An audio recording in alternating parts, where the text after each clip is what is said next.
할렐루야. 하나님은 살아계십니다. 우리 함께 계시고, 하나님은 회복의 하나님, 치유의 하나님, 능력의 하나님, 부활의 하나님, 소망의 하나님, 구원의 하나님입니다. 이 하나님을 우리가 찬양하고 섬기고, 그리고 그를 높이는 것이, 그를 송축하는 것이 우리의 사명이라는 것입니다.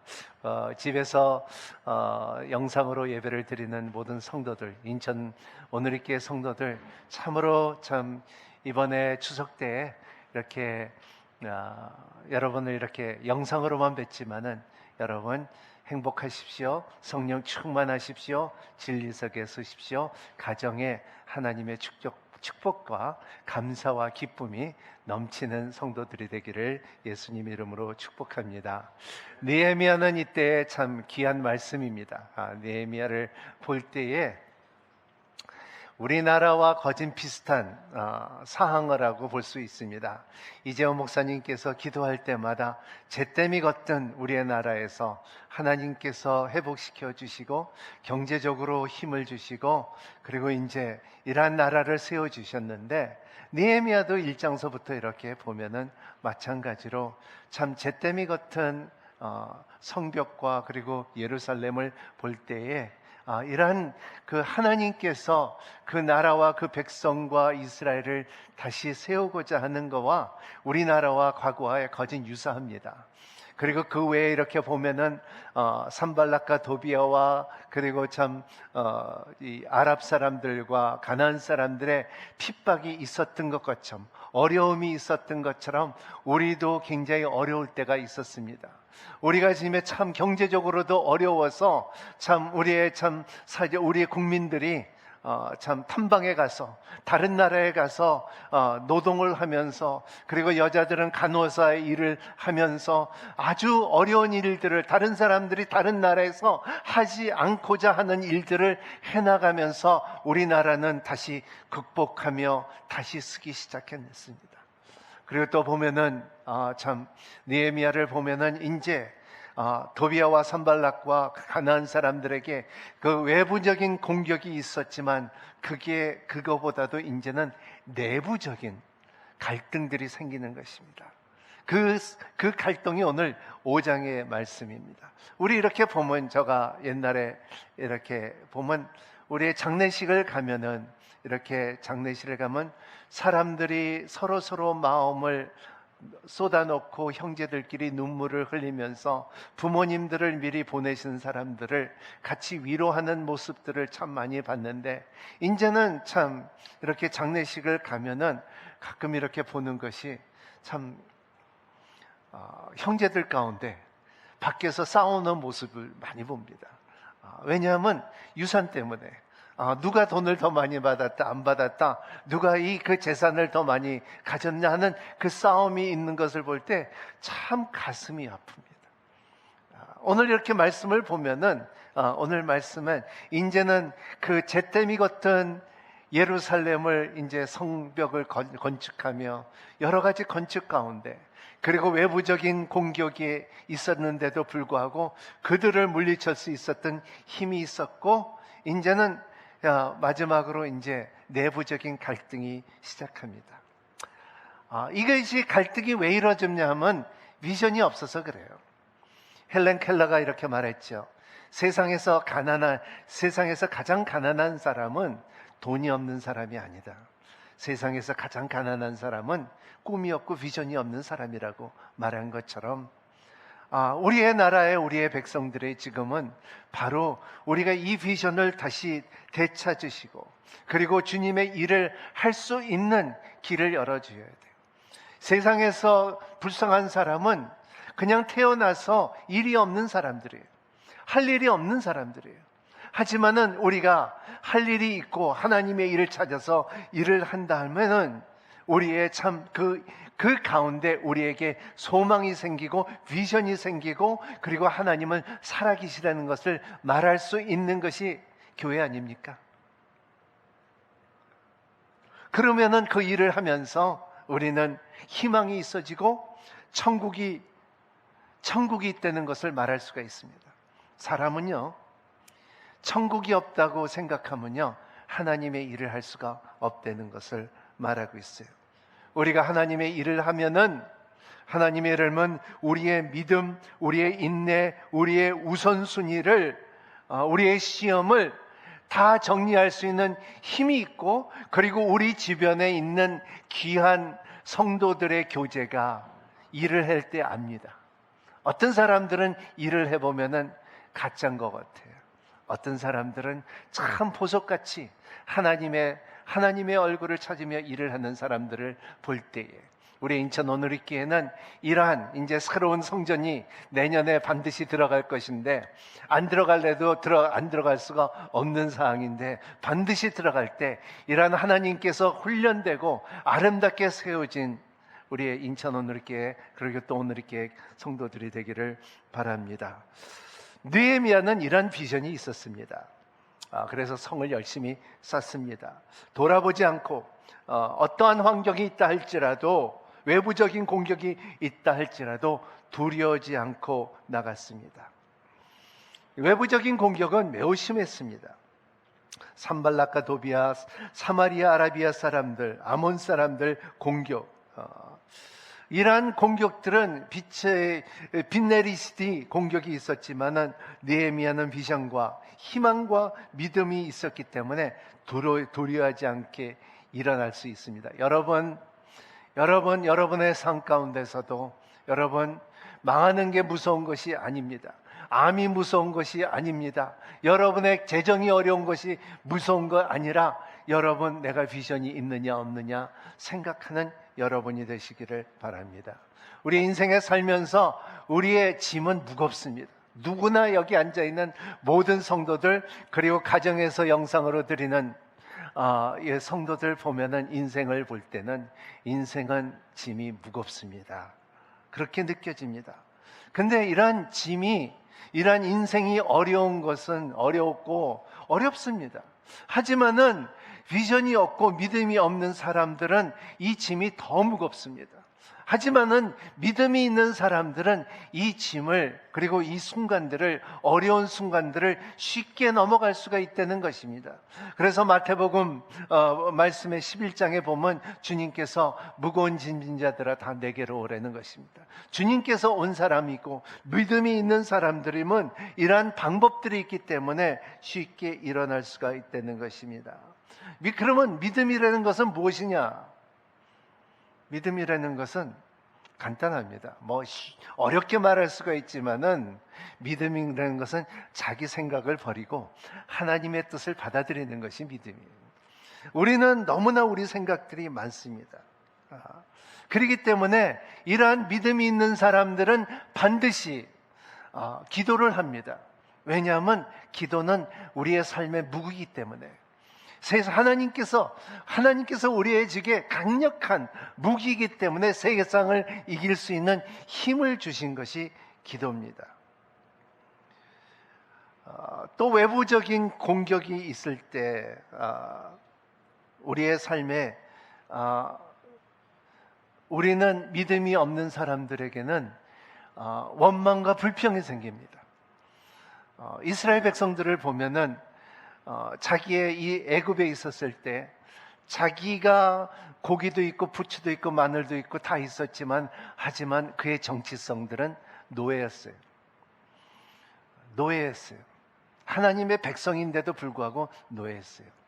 하지만 그들이 출애굽하면서 그들이 남은 것은 원망과 불평이었다는 것입니다. 아마도 그러한 원망과 불평이 없었으면 40년 동안 하나님께서 돌리지 않고 40년 동안 그런 오랜 생활을 고생시키는 것보다도 가나안 땅에 훨씬 빨리 들어갈 수 있었기 때문인 것입니다. 이러한 그 사람들이 이렇게 보면은 믿음 생활이나 사회적인 생활이나 이렇게 볼 때 원망과 우리의 삶에 이러한 원망과 불평이 있을 때 반드시 찾아오는 것이 위기예요. 가만 보면은 감사하고 찬양하고 기도하고 기뻐하는 사람들은 위기가 그렇게 많이 찾아오지 않는데, 원망과 불평하는 사람들은 자꾸 찾아와요. 왜냐하면 원망과 불평 속에 이 길이 닦여져 있기 때문에 쉽게 온다는 것입니다. 오늘 말씀은 바로 여기에 5장 1절서부터 시작이 됩니다. 우리 한번 1절서부터 5절 한번 읽어볼까요? 1절만 읽어보겠습니다. 기니까. 시작. 1절. 그때 백성들이 그 아내들 사이에 그들의 유다의 형제들을 원망하는 소리가 있었습니다. 예, 원망이 있습니다. 이렇게 보면은 원망할 때에 반드시 여자들이 껴요. 여기 여자들이 나오더라고요. 같이 왔어요. 그러니까는 가만 보면은, 목회를 하다 보면은 암만 남자가 비전이 있고 믿음이 있다 할지라도 근데 이제 그 믿음은 바라는 것이 실상이지만은 하지만 이 잡는 게 없잖아요. 아내는 현실적이에요. 그래서 남자들은 우리는 성벽을 차야 되겠다, 그리고 일해야 되겠다, 느헤미야 비전을 같이 가져야 되겠다, 50일 동안 일을 했지만은 여자들은 헤이, 나는 지금 먹을 게 없어요. 우리 애들이 굶어 죽고 노예로 팔아 죽겠고, 그리고 옷을 빚을 같이 못하고 있다는 것을 말하는 것입니다. 그리고 걱정하고 원망하고 있다는 것이에요. 그게 부부 싸움이죠.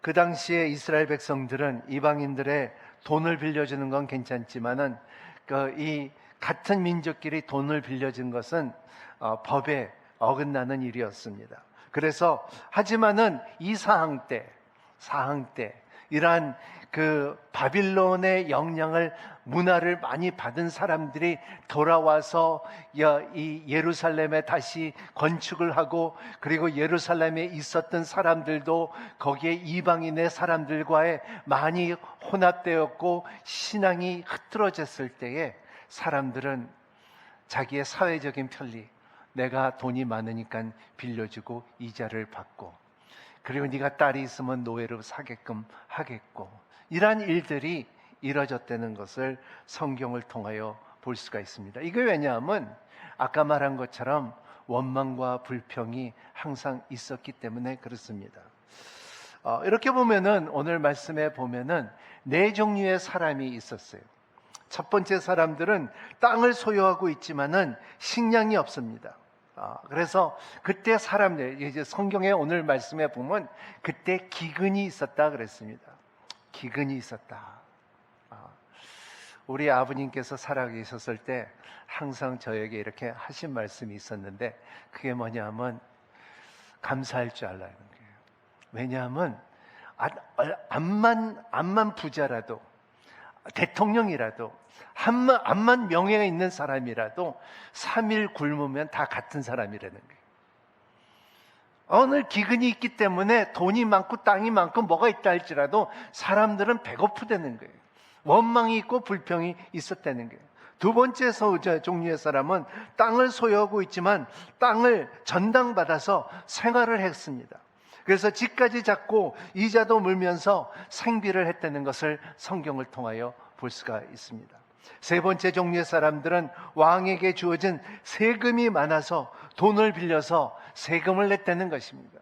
그때는 세금이, 왕이 쓰는 돈이 굉장히 많았습니다. 그리고 그랬다고 해서 이스라엘 백성들에게 돌아가는 것도 아니지만은, 하지만 그 세금은 반드시 내야 됐다는 것을 말하고 있습니다. 네 번째는 이제 그 부자 관원들이, 귀족들이 누구나 돈을 빌려주고 이자로 땅과 집과 자녀들을 저당으로 잡혔다는 것을 성경을 통하여 볼 수가 있습니다. 여러분, 세상에서 돈의 세력에 대해서 잘 아는 여러분이 되시기를 바랍니다. 기독교 믿는 사람들은 돈을 알아야 돼요. 돈을 멀리하는 것보다도 돈을 알아야지 하나님을 일을 할 수가 있어요. 그래서 제가 이렇게 한 책을 하나 소개하자면, 이 책은 돈과 영성이라는 책인데 폴 트립이라는 책입니다. 한번 여러분 꼭 한번 사서 한번 읽어보세요. 영어로 된 이 영어의 제목은 더 재밌어요. 돈과 영성이 아니라 Redeeming Money라고 했어요. Redeem이라는 건 돈이 갇혀 있는 것을 구속해 준다는 거예요. 그래서 우리는 다 돈이 좋다고 하지만은 돈이 저주가 될 수가 있고요. 돈이 병이 될 수가 있고요. 돈이 악이 될 수가 있고 돈이 갇혀줄 수가 있는 것이 돈이에요.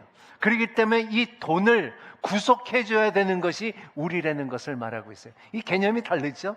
그래서 여러분의 이 책을 읽으면서 돈을 누리고 돈을 구속해주고 돈의 가치를 아는 여러분이 되시기를 바랍니다. 이 책 가운데 질문들이 이렇게 있어요. 왜 내 믿음은 돈 문제 앞에서 무기력할까?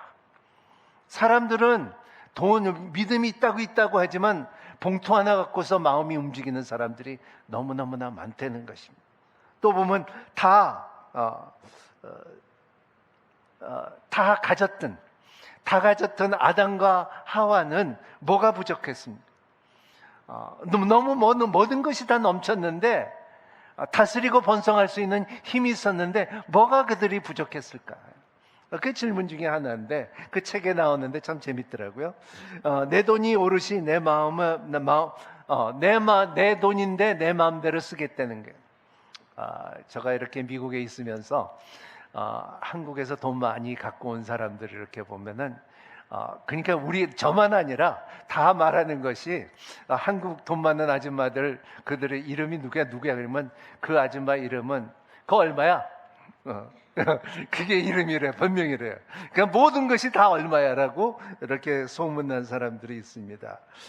돈이면 된다. 마지막에 그 책에 말하는 것은 실질적으로 우리는 돈을 생각보다 훨씬 더 사랑하고 있다는 거예요. 그럼 한번 그때 하지만은 저 이 말이 제일 좋아요. 그 돈을 우리가 구속해줘야 된다는 거예요. 구속해줘야 된다. 이런 그 돈의 가치를 알아야 된다는 거예요. 그 돈을 다시 구속할 수 있는 우리가 되기를 바랍니다. 이것이 오늘 보면은 느헤미야의 첫 번째 현실적인 문제가 발생하고 그리고 비판의 원망의 소리가 있었다. 나 굶어 죽겠다, 못 살겠다, 배고프다, 힘들다. 사람들이 한국말에 아이고 죽겠다 그런 말을 하는데 그거를 한번 공부를 해보니까는 그게 무당들이 많이 하는 말이더라고요. 우리 크리스찬들은 아이고 죽겠다 하는 말이 없기를 예수님 이름으로 축복합니다. 두 번째 일어났던 사건이 단어가 중요한 것이 이런 것을 들었을 때 관원들과 그리고 거기에 영향을 끼친 사람들이 이자를 빌려주고 땅을 사고 그리고 딸들을 노예로 사고 그리고 부리고 있는 모습을 볼 때에 느헤미야의 분노했습니다. 우리는 누구나 다 분노가 있습니다. 분노가 나올 때도 있고요. 그리고 이 분노가 우리의 삶 가운데 실수를 줄 수도 있고 어떻게 보면 분노 가운데서 진리를 찾을 수가 있습니다. 6절 한번 읽어주시기를 바랍니다. 6절 시작. 그들은 원성과 탄식을 듣고 그의 몹시 화가 났습니다. 그들의 원성과 탄식을 듣고 느헤미야는 굉장히 분노했습니다. 분노는 두 가지 종류가 있습니다. 분노는 하나님의 분노가 있고 사람의 분노가 있죠. 정의라는 것은 인간적인 관점에서 보는 정의가 있고 하나님의 보는 정의가 있습니다. 성경에서 말하는 정의는 하나님의 관점에서 보는 것이 정의예요. 참 2020년을 보면서 제가 살아왔던 해 중에 가장 결핍된 단어가 뭐냐면 사랑이에요. 그 전엔 사랑을 참 많이 들었는데 이 코로나로 인하여 이러한 불안감으로 인하여 사랑이라는 단어를 제일 못 들었던 해인 것 같아요. 그리고 사람들은 정의를 많이 찾는데 정의는 사람의 정의하고 사람의 정의하고는 다르다는 것을 우리는 알아야 된다는 것입니다. 예수님께서 이 정의는 노끈을 만들어서 그리고 성전에 가서 그 성전에 들어가면서 장사하는 사람들에게 채찍을 한 것을 성경을 통하여 우리가 볼 수가 있습니다. 그리고 나의 아버지 집은 기도하는 집이지 장사하는 집이 아니라는 것을 말한 거 기억하시죠? 그지만 또 하나님께서는 오죽하면은 노아 시대 홍수를 일으켰습니까? 하나님께서 오직하면은 소돔과 고모라에 유황불로 심판하셨습니까? 하나님께서 오죽하면은 느니의 성을 멸하셨습니까? 결과적으로는 하나님의 분노는, 하나님의 정의는 심판으로 이루어진다는 것을 우리가 알아야 되는 것입니다. 느헤미야도 마찬가지. 화가 났는데 이 화 가운데 이 일을, 하나님의 정의를 드러내고자 하는 뜻이 하나님의 느헤미야가 마음에 있었다는 것입니다. 화가 난 느헤미야는 보면서 이 정의를 유예합니다. 인간적으로 분노를 유출하지 않고, 그리고 참 화가 났지만 느헤미야는 다르게 행동합니다. 우리가 여기서 배울 거는 여러분들이 화나면은 어떻게 행동하는 것을 한번 생각하는 여러분이 되시기를 바랍니다. 나 화났다. 내가 내 자신을 볼 때 어떻게 행동하냐, 이런 것을 가만 보면은, 화난 것에 요새 이렇게 드라마도 이렇게 보면은 이렇게 보면 사람들이 화가 나면은 소주잔으로 가는 것이 사랑인데, 그리고 분노로 가고, 그리고 소주잔으로 가면은 차 사고가 나고, 그리고 사람의 참 피해를 주는 것이 사회입니다. 하지만 느헤미야는 그러지가 않았다는 것입니다. 7절 우리 한번 같이 읽어보겠습니다. 7절 8절 시작. 내가 속으로 이 말을 곰곰이 생각하고 나서 귀족들과 관리들의 꾸짖으며 말했습니다. 당신들은 지금 각기 자기 형제들에게 폭리를 취하고 있어. 나는 그들을 책망하기 위해 큰 집회를 열고, 8절 그들에게 말했습니다. 우리는 이방 민족들에게 팔려갔던 우리 유다의 형제들을 힘다는 대로 속량해 오지 않았소. 그런데 지금 당신들은 여러분은 형제들을 또 팔고 있단 말이요. 그들은 할 말이 없어 침묵했습니다. 여기 오늘 말씀은 곰곰이 생각했다 했습니다. 곰곰이 생각했다. 여러분, 화가 났을 때 곰곰이 생각합니다. 여러분, 그 영어로 보면 이 말이 참 재밌는 말이 뭐냐면 I pondered upon, I pondered in my mind. 그래. 이 ponder라는 말이 뭐냐면 연못이라는 뜻인데, 연못이라는 것은 물에 소동이 없는 것입니다. 조용한다는 것입니다. 잔잔합니다. 그리고 연못은 이 물이 밖으로 흘러나가지 않는다는 것입니다. 그래서 굉장히 적절한 단어라고 생각합니다. I ponder upon my mind. 그래서 감정과 생각들을 정리를 하면서 결론을 내는 느헤미야를 볼 수가 있습니다. 이들이 하는 첫 번째 하는 것은, 그는 관리들과 귀족들을 먼저 만나서 말합니다. 이것이 말할 때에 기도하면서 준비하고 관리들과 귀족들의 그 상류층을 만나서 얘기를 하는데, 이것이 매우 굉장히 어려운 만남이에요. 왜냐하면 느헤미야가 처음에 1장과 2장에 보면은 이 사람들의 많은 재정들을 줬거든요. 여러분, 우리 교회도 마찬가지예요. 돈 많이 헌금하는 사람이 잘못했을 때에 그한테 가서 말하기가 쉽지 않아요. 하지만은 말을 해야 돼요. 잘못을 했을 때 말을 해야 돼요. 돈을 많이, 현금을 많이 한다고 할 말을 안 하면 안 돼요. 진리는 항상 말을 해야 되고 올바른 말은 해야 됩니다. 느헤미야도 마찬가지입니다. 이런 사람들이지만은 반드시 가서 말을 했고, 그리고 그가 말하는 것은 뭐냐면, 영적으로 꾸진 것은 뭐냐면, 야, 우리들이 이 같은, 여기 쓰는 단어가 뭐냐면 같은 형제, 영어로 말하면 brothers, 형제들 가운데 우리가 서로 이자를 내고 서로 팔고 사고 하는 것이 있을 수가 없는 일이라는 것을 말해요. 왜냐하면 이것이 말씀에 레위기야도 그렇고 출애굽기에 나오는 말씀 가운데 율법으로 인하여 너희들은 이런 일을 하지 말라고 가르치고 있다는 것을 성경을 통하여 느헤미야는 알았다는 것입니다. 뭐겠냐 하면 바빌론에 있는 사람들이, 포로로 잡혀갔던 사람들이 다 에스라를 통하여 다 첫 번째, 두 번째, 세 번째 느헤미야로 온 것이 아니라, 오긴 왔지만은 그들이 못 온 사람들은 돈 주고 사서 데려온 사람이에요. 뭐가냐면, 제가 미국에 살 때 이렇게 보면 베트남 사람들의 베트남 전쟁이 끝난 다음에 미국이 좋으니까는 한 사람 한 사람 돈 사고 데리고 들어오더라고요. 멕시코 사람들이 멕시코가 먹기 힘드니까는 멕시코에서 불법으로 넘어와서 한 사람 한 사람 돈을 주면서 그 사람들을 데리고 와서 미국에서 살게끔 하는 모습. 제가 북한 사역할 때 제일 먼저 했던 일들이 그 탄광에 있었던 순교자들의 후손들을, 탄광에서 고생하는 사람들을 가까운 도시, 평양 도시로 하나하나씩 데리고 왔는데 한 사람당 300불씩 주면서 데리고 온 적이 있어요. 그러니까 데리고 오니까, 너희들은 그런 일을 했는데도 불구하고 데리고 오니까는 이제 너희들은 이자를 주며 서로 팔아먹는, 이게 맞냐 안 맞느냐예요. 자기 부모님, 자기 형제를 데리고 와서 이거를 이 노예로 팔아먹는 것이 이게 맞느냐예요. 이것을 관리들과 귀족들한테 말을 하니까는 이 말을 했습니다.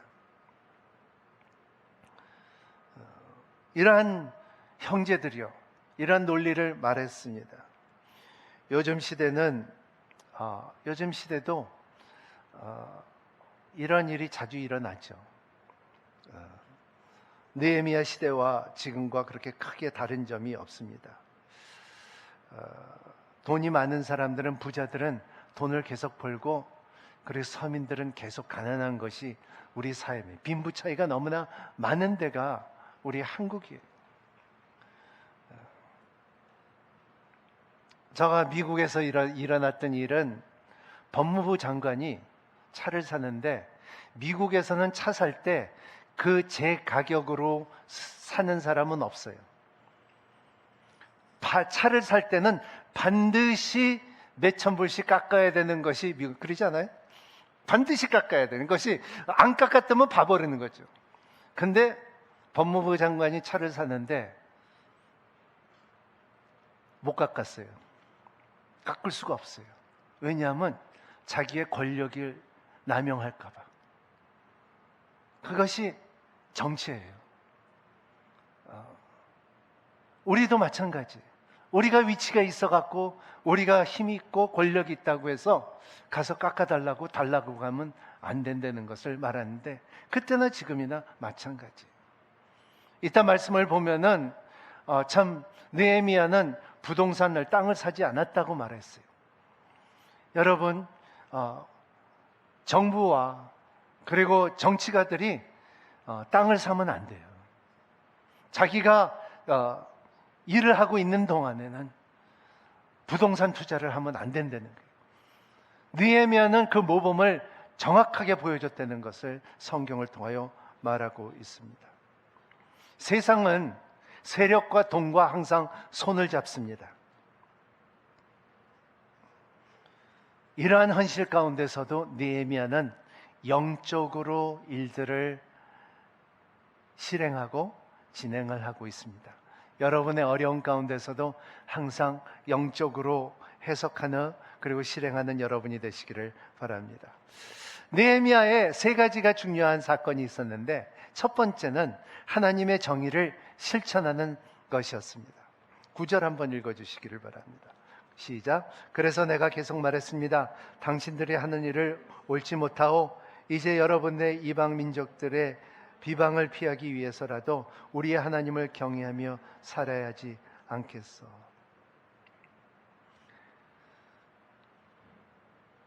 가난한 자들의 눈물을 빼앗는 것보다도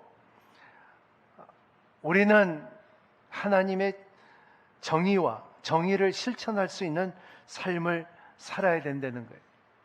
여러분, 정의를 실천한다는 것은 뭐냐면, 첫 번째 단계는 우리가 할 수 있는, 정의를 실천한다는 것이 뭐냐 하면, 어떻게 할 수 있냐 하면은, 하나님을 경외하는 삶을 살면 하나님의 정의를 실천할 수가 있는 힘이 생기는 것입니다. 우리의 삶에 꼬박꼬박 교회 나온다고 정의가 이루어집니까? 헌금을 많이 한다고 정의가 이루어집니까? 그렇지 않습니다. 하나님의 정의는 하나님을 경외하며 그리고 하나님의 마음을 갖고 살아갈 때에 가난한 자, 늘린 자, 어려운 사람들을 도와줄 수 있는 정의가 우리 가운데 있을 때 하나님의 정의가 이루어지는 것을 말하고 있어요.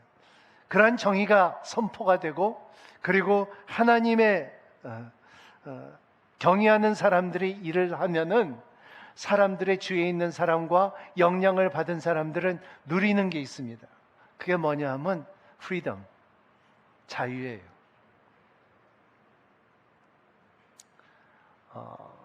자유라는 것은요, 진리를 위해 지배되고 사랑을 위해 동기부여가 되는 것이 자유예요. 그래서 오늘 말씀에 이러한 그 영적인 사건을 갖고 결정을 할 수 있는 정의가 말씀을 갖고 진리를 갖고서 선포해요. 예를 들어서 아까 출애굽기 한번 읽어볼까요? 출애굽기 22장 25절 시작. 내가 내 곁에 있는 가난한 백성 가운데 누구에게든 돈을 꿔주지 않으면 너는 그에게 빚쟁이가 되지 말고 이자도 받지 말라 그랬습니다. 이런 말씀은 내 얘기도 나오고 신명기에도 나옵니다. 이 말씀을 보면 가난한 사람을 외면하지 말라는 얘기입니다. 여러분,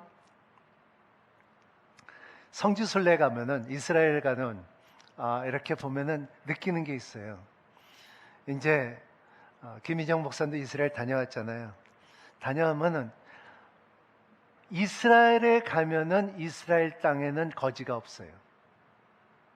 왜냐하면 법으로 인하여 사람들의 국민의 마음이 거지를 도와준다는 마음이 있어요.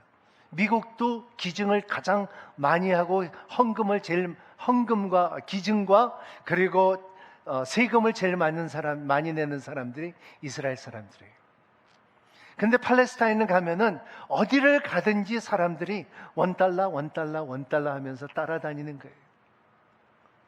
이러한 힘이 그 이스라엘 사람들에게 이런 거지가 없다는 것을 내가 이렇게 그 말을 듣고서 내가 깜짝 놀랐는데 보니까는 그렇더라고요. 길가에 거지가 없더라고요. 저도 우리나라에 이러한 거지가 없었으면 좋겠습니다. 있는 사람들이 다 도와주면서 노블레스 오블리지를 할 수 있는 국민이 됐으면 얼마나 좋을까요? 그래서 저는 그때 성지순례 가면서 이스라엘 보면서 저들은 복받은 사람이냐. 왜냐하면 법만 아는 것이 아니라 율법을 아는 것이 아니라 실천할 수 있는 것들이 많은 것입니다. 이것이 하나님을 경외하는 데서 나왔다는 것을 볼 수가 있습니다. 제가 이번에 좀 처음으로 병을 이렇게 오랫동안 알면서 한 보름 동안 병원에 입원한 적이 있습니다. 그래서 근데 굉장히 큰 축복이었어요. 그리고 참 어렵고 힘들 때에 참 하나님의 은혜가 깊고 높고 풍성한 것을 느꼈습니다. 누워있는 상황 가운데서 다큐멘터리 하나를 내가 봤는데 근데 참 굉장히 인상적이었어요. 옛날 1800년대에 경주에 최씨라는 부자가 있었습니다. 그 자신이 집에서 사방 100리까지는 굶어 죽는 사람이 없으면 안 된다고 입버릇처럼 말했습니다. 그래서 경주 최씨는 300년 동안 대가 끊어지지 않고 번창했습니다. 그리고 또 그 가운데 보면 독립운동 때 굉장히 큰 인물이 되었다는, 집안이 됐다는 것을 제가 처음 배웠어요. 그걸 볼 때에 참 경주 최씨를 내가 다시 보기 시작했어요. 그러니까 왜냐하면 항상 말하기에 대대로 말하는 것은 우리 집안에는 100리 동안 100리에 사람들의 굶어주면 안 되겠다. 여러분 삶 가운데서도 이런 사람들이 많습니다. 우리 집에 들어오는 사람들은 항상 축복을 받을 것이고, 그리고 항상 빈손으로 돌아가지 않는 사람이 되지 않으면 좋겠다는 이러한 우리가 되기를 예수님 이름으로 축복합니다. 왜냐하면 돈의 상처는 굉장히 깊어요. 여러분, 사람들의 상처를 보면요, 돈의 상처가 거진 반 이상이에요. 근데 돈을 우리가 항상 조금이라도 벌 수가 있어요. 하지만은 돈의 실수와 상처는 우리의 영원토록 우리의 그 흔적이 남겨져요. 오랫동안 목회를 하고, 오랫동안 정치를 하고, 오랫동안 사회를 하고, 돈의 흔적은 좋고 나쁜 거나 항상 남아있는 것을 믿는 여러분이 되시기를 바랍니다. 두 번째 예레미야가 한 것은 종교개혁이에요. 어느 사회든지 종교개혁이, 종교가 썩으면은 사회가 부패되고 경제가 망하게 되는 것입니다. 다시 살아나는 방법은 교회들이, 성경을 갖고 있는 사람들이 하나님의 정의를 행하는 것입니다. 교회는 가난한 자와 어려운 자를 돌볼 수 있는 힘이 있는 곳이 교회의 사명 중에 하나라는 것입니다. 신명기 23장 20절 시작. 이방 사람들에게는 이 이자를 물려도 되지만 이 형제들에게는 꿔주지, 이자를 받지 말라. 그래야 내 하나님 여호와께서 내게 들어가 차지할 그 땅에서 내 손을 닿는 모든 일에 복을 줄 것이다. 저는 인천 오늘교회 모든 성도들, 여기 있는 모든 성도들 축복을 받기를 바랍니다. 복은 자기가 만든 것이 아니라, 복은 자기가 누리는 것이 아니라, 복은 하나님께서 주셔야지 우리가 받고 감사하고 누릴 수가 있다는 것입니다. 만든 복은 진정한 복이 아니에요. 만든 복은 진짜 진정한 복이 아니에요. 하나님께서 주시는 복이 진짜 복이라는 것을 알아요. 우리가 암만 돈을 벌어도 여러분, 돈은 모래알 같아요. 이게 움켜쥐면 우겨질수록 이 모래가 자꾸 빠지듯이 이 돈은 그런 거예요. 세상의 복은 그렇다는 것입니다. 하지만은 하나님께서 주시는 복은 영원한 복이고 우리가 감사하며 누릴 수 있는 복이라는 것을 말하고 있어요. 그래서 이렇게 사회를 지금 경제하는데, 경제적인 논리보다도 영적 논리가 더 위독하고 그리고 시급하다는 것을 말하고 있습니다. 이것이 종교개혁이에요. 이것이 우리가 바꿔야 될 거예요. 많은 사람들이 말하기는 이렇게 말해요. 목사님, 교회 나갈게요. 내가 조금만 돈 좀 벌고 성공하면 나갈게요. 또 이런 사람들은 해요. 목사님, 내가 조금만 돈 벌면은요 11조 낼게요. 아니에요. 믿음으로 한번 해보세요. 그러면 여러분들이 하나님께서 복을 주실 것이고, 왜냐하면 그러지 않으면 여러분들의 말하건 내가 만드는 복이라고 말할 것입니다. 세 번째, 오늘 느헤미야의 참 특별한 그 결정 가운데 영적 권위였습니다. 느헤미야가 불편한 이러한 사실을 어렵게 말하자 이스라엘 귀족들과 그럴 말을 따르고 받아들였다는 것입니다.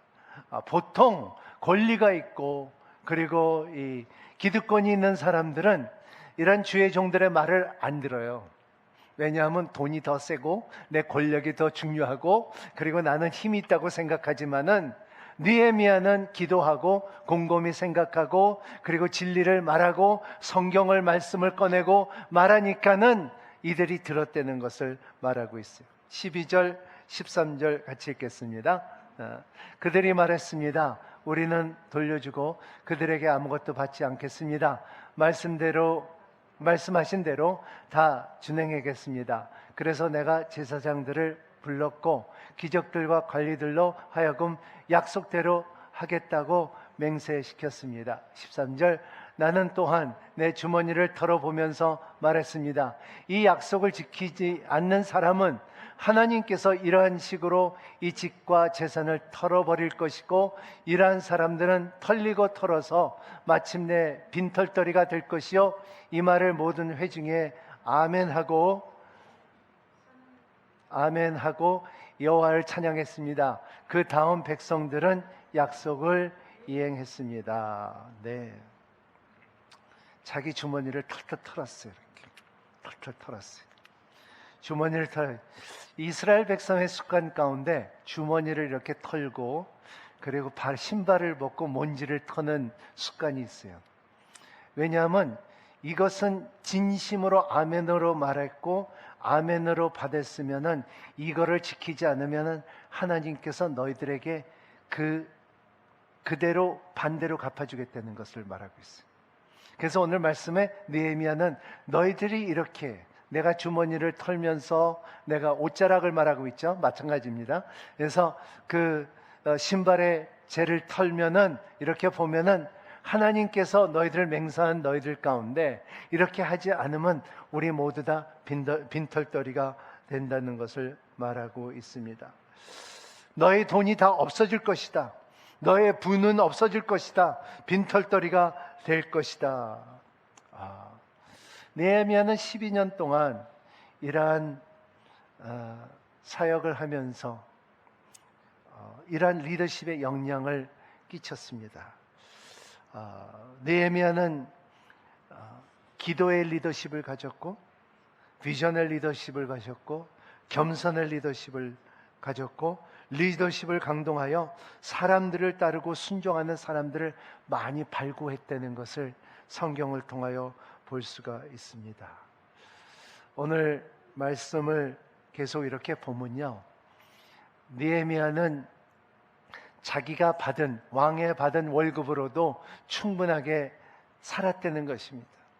딴 사람들한테 이 특별한 다른 거를 취하지 않았다는 것을 성경을 통하여 볼 수가 있습니다. 그 후에는, 그 전에는 많이 그랬는데 느헤미야는 그러지 않았다는 것입니다. 그리고 자기가 자기의 식탁에 많은 사람들을, 150명가량을 사람들을 불러다 같이 식사를 하고 누렸다는 것을 성경을 통하여 볼 수가 있습니다.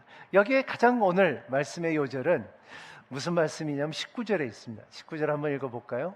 19절에 시작. 하나님이여, 제가 이 백성들을 위한 선한 일을 기억하시고 은혜를 베풀어 주시옵소서. 네.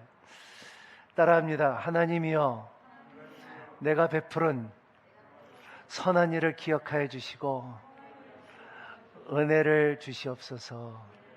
네, 이러한 여러분이 되시기를 바랍니다. 느헤미야는 지금 이게 자기의 일기를 우리가 읽고 있지 않습니까? 그는 세상에 볼 때는 느헤미가 많은 것을 포기하고, 많은 이득을 포기하고, 많은 권력을 포기하고, 많은 기득권을 포기했지만, 하지만 나중에는 은혜가 컸다는 거예요. 그래서 C.S. 루이스가 이런 말을 했어요. C.S. 루이스 한번 읽어볼까요? 하늘의 것을 목적하라. 그러면 땅과 하늘의 동시에 얻을 것이다. 그러나 땅의 것을 목적하면 땅과 하늘의 동시에 이르게 될 것이다. 그랬습니다. 주님께서 같은 말을 하셨죠. 먼저 그 나라와 그 일을 구하라. 그리하면 모든 것이 너에게 더하리라. 마태복음 6장에 말씀하신 것처럼 우리의 삶에, 여러분, 느헤미야처럼 세상만 바라보지 말고, 현실만 바라지 말고, 천국이 있다, 하늘나라가 있다, 하늘나라에 내 상급이 있다, 하늘나라에 내가 받을 상이 있다는 것을 알고 사는 여러분이 되시기를 바랍니다. 은혜라는 것을, 은혜 창고를 바라보면서 신앙생활을 하는 저와 여러분이 되시기를 예수님 이름으로 축복합니다. 기도하겠습니다. 자비로우시고 고마우신 하나님, 감사합니다. 오늘도 느헤미야를 통하여 리더십의 모범을 보여주시옵시고, 하나님, 어떠한 어려움이 있다 할지라도 하나님 원망과 불평이 없고, 참 빌립보서 2장에 나오는 말씀처럼 우리가 항상 감사할 수 있는 힘하고 만족할 수 있는 힘을 허락하여 주시옵시고, 그리고 우리의 삶에 분노가 있다 할지라도 거룩한 분노를 주님께서 심어주시고, 그리고 모든 결정 가운데 진리가 항상 머물 수 있는 우리의 삶을 살 수 있도록 도와주시옵소서. 우리가 사는 갈래길에서 항상 하나님 믿음의 선택을 할 수 있게 하여 주시고, 소망을 선택할 수 있게 하여 주시고, 은혜의 창고를 바라볼 수 있는 우리 모두가 될 수 있도록 축복하여 주시옵소서. 예수님 이름으로 간절히 기도하옵나이다. 아멘.